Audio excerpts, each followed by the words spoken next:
The Royal Castle of Racconigi is a palace and landscape park in Racconigi, province of Cuneo, Italy. It was the official residence of the Carignano line of the House of Savoy, and is one of the residences of the Royal House of Savoy included by UNESCO in the World Heritage Sites list. History. The first records of the castle are from around the year 1000, when Bernardino of Susa rebuilt an ancient manor, leaving it to Cistercian monks. The castle was a possession of the margraves of Saluzzo and others starting in the 13th century, and in the 16th century was acquired by the House of Savoy. In 1630, Duke Charles Emmanuel I granted it to his nephew Thomas Francis, Prince of Carignano, founder of the Savoy-Carignano line. At this time, the castle was a high brick-moated fortress with a square plan, 4 corner towers and a tall donjon on one side. Architecture. Emanuele Filiberto, Prince of Carignano, Tommaso's son, in the late 17th century,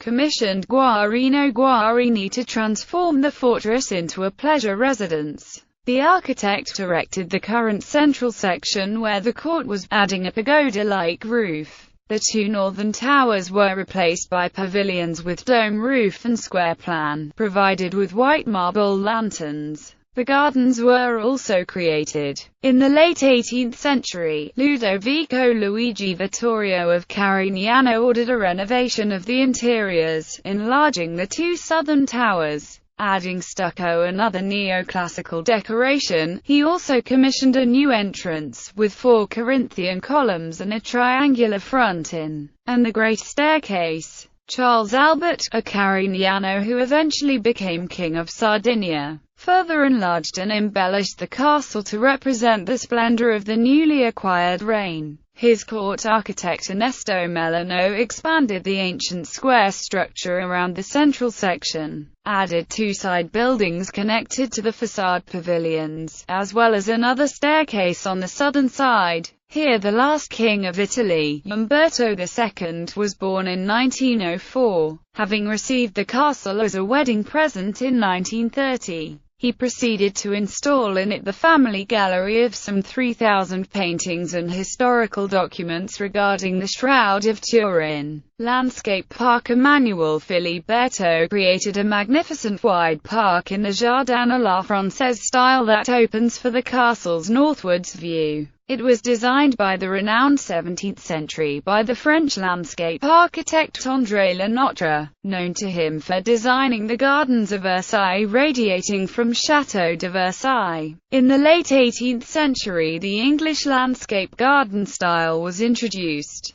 Palagio Palagi erected a series of small structures along the lake, such as the Doric Tempietà, the Gothic-style chapel, and other landscape elements. A Russian dacha, built to honor Tsar Nicholas II of Russia's visit to Piedmont in order to sign the Racconigi bargain, was also created in the landscape park.